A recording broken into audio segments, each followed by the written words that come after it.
राजनीति मैंने कहा भाई, मतलब कि अंजलि ऑर्गेनिक जो कंपनी है उसमें पेपर मीडिया के माध्यम से मुझे जानकारी हुई कि उसमें जो है करोड़ों रुपया है। तो मुझे जो है उस बैंक का नाम और उस खाते का नाम अगर उसमें सिद्ध हो जाए तो मैं उस पैसे को दान दे दूंगा और राजनीति से संन्यास ले लूंगा। बिल्कुल। तो ये थे रामअचल राजभर, जिनका साफ तौर पे मानना है कि समाजवादी पार्टी सरकार बीएसपी मंत्रियों को फंसा रही है और उसी कड़ी में उनके खिलाफ भी कार्रवाई की जा रही है। फिलहाल वो डरने वाले नहीं है, डट कर मुकाबला करेंगे। कैमरामैन रजिश तिवारी के साथ अमितेश श्रीवास्तव, समाचार प्लस, लखनऊ। कैबिनेट मंत्री पारसनाथ यादव जी, सीधे मैं आपके पास आना चाहूंगा। आरोप लगा रहे हैं रामअचल राजभर साहब, कह रहे हैं साहब 4 करोड़ रुपए के मामले में एफआईआर हुई और ये बढ़ाकर 1100 करोड़ रुपए कर दिया सरकार ने, सरकार मुझे फंसा रही है। ये गजब का अद्भुत सा आरोप है। 4 का 40 हो जाता, 400 हो जाता, 1100 कर दिया। ये गजब की दलील है, बचकाना दलील है ये। मान्यवर ऐसा है, मान्यवर वो आप स्वयं जान गए होंगे कि उनकी क्या दलीलें हैं।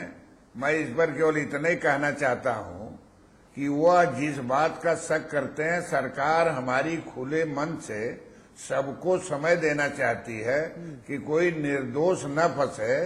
इसकी जांच एजेंसी जिसने ये एफआईआर कराया है, एफआईआर की एजेंसी कराने के बाद जो हमारी कार्रवाई होगी उस पर भी वो संघर्ष की बात जो करते हैं, आरोप न लगाएं। उनके जितने भी सबूत हो, जितने भी उनके पास कागजात हो, जितने उनके पास डॉक्यूमेंट्स हो, उसको लेकर के इसको सिद्ध कराएं कि यह जांच एजेंसी ने गलत मेरे खिलाफ किया है। सरकार उनकी भी सुनवाई करेगी, सरकार उनकी बातों को देखते हुए विचार करेगी, चाहे वह हमारी उत्तर प्रदेश की सरकार हो, चाहे बनी हुई किसी की सरकार हो। हम किसी सरकार का मतलब नहीं कहते कि जांच एजेंसियों को अपने पक्ष में करके उसके खिलाफ कार्रवाई कराई जाए।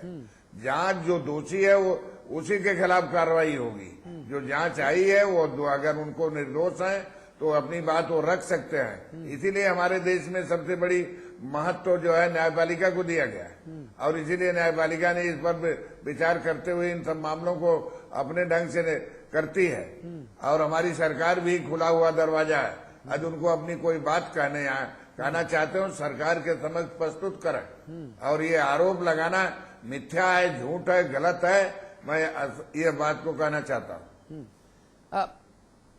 डॉक्टर चंद्रमोहन सिंह, मुझे एक चीज समझ नहीं आ रही, बीजेपी उत्तर प्रदेश की राजनीति में नेपथ्य में चल रही है। सपा और बसपा 2 पार्टियां ऐसी हैं जो आप लोगों से लीड ले रही हैं।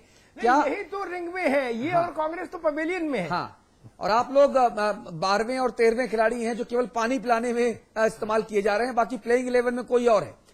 सवाल बड़ा ये है कि आप लोग भी चाहे सदन में हो चाहे सड़क में हो अपनी भूमिका में नजर आते नहीं हैं। क्या इसीलिए भ्रष्टाचार और बढ़ता जा रहा है?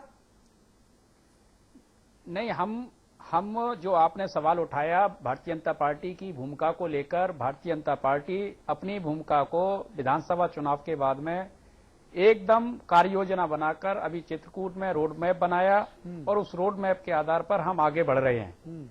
और उत्तर प्रदेश की जनता सपा, बसपा और कांग्रेस के मिली भगत से भली भांति परिचित हो रही है। आगामी लोकसभा चुनाव में आप हमको जो नंबर दे रहे हैं खिलाड़ियों का कि हम पवेलियन में बैठे हैं, हम 14वें खिलाड़ी हैं, 15वें खिलाड़ी हैं, वो भूमिका आपको बदलती हुई नजर आएगी।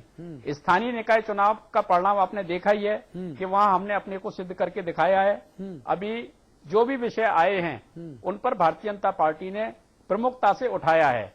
कोई भी तुष्टीकरण का सवाल हो, भारतीय जनता पार्टी ने लड़ाई लड़ी ही है और भारतीय जनता पार्टी आम आदमी के लिए लड़ाई लड़ती रहेगी। और उसमें क्योंकि भारतीय जनता पार्टी के लिए चुनाव परिणाम केवल कारण नहीं है। चलिए मोहन सिंह साहब आप बस ये भारतीय जनता पार्टी की नीतियां, उनका चुनावी घोषणा पत्र अगर हम बांटने लगेंगे तो मुझे पता है कि संघ की पृष्ठभूमि से लेकर राजनाथ सिंह जी का मौजूदा कार्यकाल तक अगर मैं नियम कायदे और तमाम संविधान बांटने लगा तो गडकरी साहब का जिक्र भी होगा, दिलीप सिंह जूदेव का भी जिक्र होगा, तमाम बड़े बड़े घोटालों का भी जिक्र होगा। लक्ष्मण भी है। हाँ, और उसमें चेहरा भी खराब होने का डर है। मैं नहीं चाहता, पहली बार आप मेरे स्टूडियो आए हैं तो मैं चाहता हूं जैसे आए हैं वैसे ही जाएं, क्योंकि मुद्दा आज दूसरा है। गोपाल राय साहब, यहां पर एक सवाल बहुत बहुत मौजूद है कि आखिरकार इन सब चीजों पर रोक लगाएगा कौन, रोक लगेगी क्यों नहीं? बिहार की तरह उत्तर प्रदेश में ऐसा नियम क्यों नहीं बन सकता कि जो भी अधिकारी, जो भी नेता, जो भी मंत्री, विधायक, सांसद जो सार्वजनिक जीवन में हो, उसकी संपत्तियां से अधिक पाई जाए तो जब्त कर ली जाए, वहां पे स्कूल, विद्यालय, अस्पताल खोल दिए जाएं। ये यूपी में क्यों नहीं हो सकता? ये देश के बाकी हिस्सों में क्यों नहीं हो सकता? ये यूपी में भी हो सकता है और देश के सारे हिस्सों में हो सकता है, लेकिन करेगा कौन, मसला यहाँ है। हाँ। अब समाजवादी पार्टी की सरकार है, अगर समाजवादी पार्टी अगर ये कानून पास कर दे तो नेताजी की संपत्ति का क्या होगा? जो नेताजी के पूरे खानदान ने जो संपत्ति इकट्ठा की है उसका क्या होगा? वो भी तो सारा जाना पड़ेगा। हाँ। तो सवाल यहाँ पर यह है कि देखिए, अगर वर्तमान राजनीति जब तक बदली नहीं जाती है, वर्तमान राजनीतिक पार्टियों का जो जकड़न है उत्तर प्रदेश में हो या देश में हो, इनके बदौलत इस व्यवस्था को बदलना चुनौतीपूर्ण काम है। अगर इनके अंदर भी इच्छा शक्ति पैदा हो तो ये संभव है, ऐसा नहीं है कि असंभव काम नहीं है। हाँ। ये संभव है और होगा भी। हाँ। यह मुल्क अब उस तरफ बढ़ रहा है। जब मुल्क में देखिए कौम की चेतना बढ़ती है, हाँ। तो उस तरफ धीरे धीरे राजनीति को भी जाना पड़ता है। हाँ। और उसी दिशा में धीरे धीरे पूरा राष्ट्र बढ़ता है। हाँ। तो उस दिशा में चीजें बढ़ने लगी हैं और हमें उम्मीद है कि एक दिन ऐसा आएगा हाँ। कि उत्तर प्रदेश में भी यह कानून बनेगा और देश में भी यह कानून बनेगा। हाँ। और ये सारी संपत्तियां हाँ। राष्ट्र की संपत्ति बनेगी। हाँ। और आम आदमी की उसमें हिस्सेदारी बन पाएगी। जी यादव जी, यूपी में खास तौर पे एक डायलॉग, एक जुमला बहुत मशहूर है कि जो संपत्ति सरकारी है वो संपत्ति हमारी है। राजनेता इस पूरे मसले पर बहुत जोर शोर से अमल करते हैं कि अच्छा सरकारी है, लाओ दो, आने दो, हमारी है। सवाल बड़ा ये है कि हम इच्छा शक्ति क्यों नहीं दिखाते? हम बिहार की नीतीश कुमार सरकार की तरह एक ऐसा रेजोल्यूशन क्यों नहीं पारित करते, एक ऐसा कानून क्यों नहीं बनाते कि जो संपत्ति अवैध है वो संपत्ति सरकारी है और उस संपत्ति से हम आम जन का भला करेंगे, विकास के कार्य होंगे, स्कूल बनेंगे, अस्पताल बनेंगे। ऐसा क्यों नहीं हो सकता?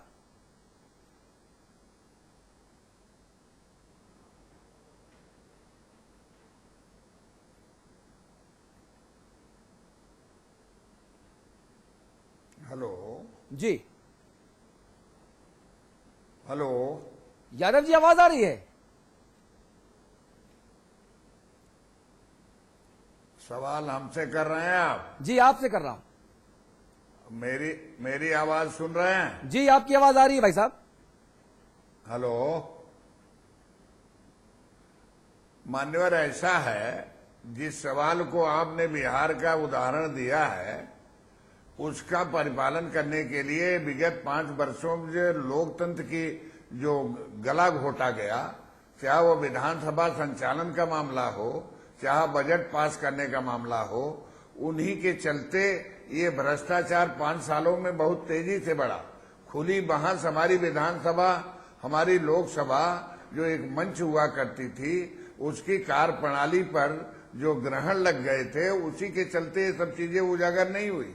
हमारी सरकार ने उसको करने के लिए, अभी आपने बजट सत्र को भी देखा होगा, और जो भी हमने विधानसभा चलाने की योजना बनाई, उसको बहस के मुताबिक कि छन कर के बातें आएंगी तो हमको कार्य करने में ऐसा हो सकता है या नहीं हो सकता? मुख्यमंत्री ने इसका खुला मंच बना दिया और सभी हमारी विधानसभाओं में सभी दल के लोगों ने। भाई सवाल दूसरा था।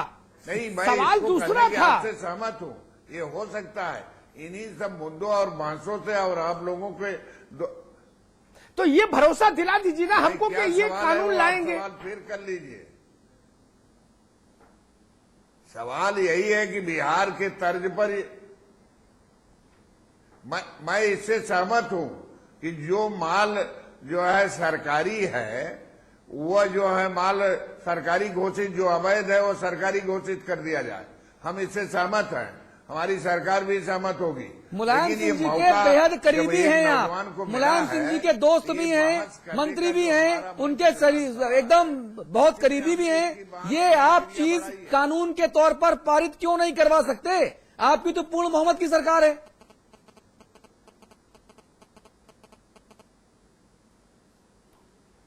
नहीं, मैं आपकी बात से सहमत होते हुए जो बातें आप कह रहे हैं कि राष्ट्रीय अध्यक्ष के हम दोस्त भी हैं, पार्टी के कार्यकर्ता हैं, कार्यकर्ता की हैसियत से सबका हक बनता है। ये बात आपकी सत्य है कि जो लोग नाजायज संपत्ति को इकट्ठा किए हैं, उन नाजायज संपत्तियों के जांचोपरांत अगर सिद्ध होता है तो वो हमारी ये सरकारी संपत्ति या सरकारी बातें लाना, कानून बना करके करना चाहिए। हम इससे सहमत जी, हम इससे सहमत हैं, लेकिन कब करेंगे ये पता नहीं। ये ठीक वैसा ही है जैसा बीजेपी वाले कहते हैं कि रामलाला हम आएंगे, मंदिर वहीं बनाएंगे, लेकिन फिर मैं पूछता हूं कि तारीख, तो बोलते हैं तारीख नहीं बताएंगे। ये ठीक वैसी बात यादव जी कह रहे हैं। ये अभी 1 साल 5 साल के लिए जनता ने चुना है हमको। अभी बहस से ये बातें निकल के आ रही हैं और ये पिछले 5 सालों की सरकार में रहने वाले लोगों के घोटाले सामने आ रहे हैं। उन्हीं सब बातों को लेकर के अतिशीघ्र इस पर विचार किया जाएगा। जी, चलिए विचार किया जाएगा। नेता विचार बहुत करते हैं गोपाल राय साहब, लेकिन कब तक विचार करेंगे? अब तो करने का वक्त आ गया। नहीं, विचार करते हैं तो अच्छा है, कम से कम विचार करेंगे तो व्यवहार में भी एक दिन आएगा। वो नहीं करेंगे, दूसरे लोग लाएंगे। विचार ही छूट गया है। हकीकत ये है पारसनाथ जी जैसे कम लोग बचे हैं जो विचार करते हो इन चीजों पर। नहीं तो विचार 24 घंटा अपने चमचों के साथ माल लूटने का बनता है और माल लूटा जा रहा है। अपवाद में कुछ बचे हैं जो देश के बारे में और समाज के बारे में विचार करते हो, वरना जाति का समीकरण गिनो और माल गिनो, इसके अलावा और कुछ राजनीति में अब बचा नहीं है। जी, और समाचार प्लस पर हम लोग सिर्फ विचार करते हैं, हम सिर्फ जवाब मांगते हैं। माल हमारे पास भी नहीं है, सिर्फ विचार करते हैं। दिक्कत इस जगह पर है, काम का जिक्र कर, जिक्र की फिक्र कर, लेकिन काम ना कर। दिक्कत इस जगह पर है। अमिताभ जी, संवाद की टिप्पणी। देखिए, आज के समय में भी मैं ये नहीं कहूंगा कि सब तरफ अंधेरा है। सुबह होने को है, माहौल बनाए रखिए। अब वो सुबह चंद्रमोहन की पार्टी लाती है, गोपाल भाई की पार्टी लाती है, या पारस जी की पार्टी लाती है, जनता तय करेगी। लेकिन लोग अच्छे हैं राजनीति में। मैं कुछ नाम लूंगा।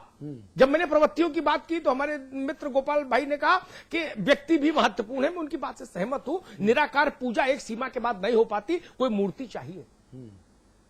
बंगाल में ममता की सफेद धोती पर कोई दाग नहीं है कलंक का। लंबे समय तक मंत्री भी रही केंद्र में, आज एक बड़े प्रदेश की मुख्यमंत्री है।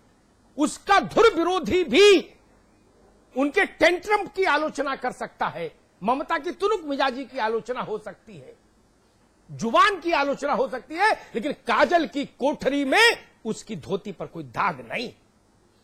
गुजरात में नरेंद्र मोदी से गोपाल राय असहमत हो सकते हैं, पारस भाई असहमत हो सकते हैं, लेकिन अमिताभ अग्निहोत्री ममता से भी सहमत है और नरेंद्र मोदी से भी सहमत है। मोदी के दामन पर भ्रष्टाचार का दाग नहीं। बिहार में नीतीश, मैं ऑल पार्टी मेंबर हूं, मैंने हर पार्टी की, मैं वही आ रहा हूं, मैंने हर पार्टी की सदस्यता ले रखी है। मैं भारत की जनता को सामने रखकर बोलता हूं, उसको हाजिर नाजिर मानकर बोलता हूं, उसकी नब्ज पर हाथ रख के बोलता हूं। बिहार में नीतीश के ऊपर कोई दाग नहीं। इतने दागदार सरकार के बाद नीतीश आए थे, जिस सरकार ने लूट का इतिहास बना दिया था। नीतीश के दामन पर 10 बरस में कोई दाग नहीं लगा। ये छोटी बात है क्या? और समाजवादी पार्टी की सरकार, नाना प्रकार के कौतुक, नाना प्रकार के शक्ति केंद्र लखनऊ में, कोई कहता है कि भाई 1/5 मुख्यमंत्री, कोई कहता है 1/4 मुख्यमंत्री, नाना प्रकार की चीजें। इन सब के बाद भी मैं कहूंगा कि 1 साल हो गया देश के सबसे बड़े सूबे के मुख्यमंत्री रहते हुए अखिलेश यादव को। अखिलेश के कुर्ते पर भी एक काजल की कोठरी में भ्रष्टाचार का दाग नहीं लगा। ये कुछ चीजें हैं जिनको देखना होगा। मेरे लिए सबसे बड़ी कसौटी विकास तो तब होगा जब भ्रष्टाचार बंद होगा। अगर भ्रष्टाचार ही होता रहेगा तो विकास कहां से होगा? उन लोगों का समर्थन भी होना चाहिए जिन लोगों ने सत्ता की काजल की कोठरी में, कोयले की खान में रहकर अपना कुर्ता बचा के रखा। सबके मुंह पर कालिख मलने से भी लोकतंत्र मजबूत नहीं होगा। वो मेरे लिए गोपाल राय भी सलाम के योग्य हैं। मैं इनको व्यक्तिगत तौर पर जानता हूं, इनके जीवन को जानता हूं। ये कुछ पा सकते थे, लाभ नहीं पाया, संघर्ष किया। इनकी पार्टी से मैं सहमत होगा नहीं होगा अलग का विषय, लेकिन व्यक्तिगत तौर पर ये संघर्षशील व्यक्ति है गोपाल भाई।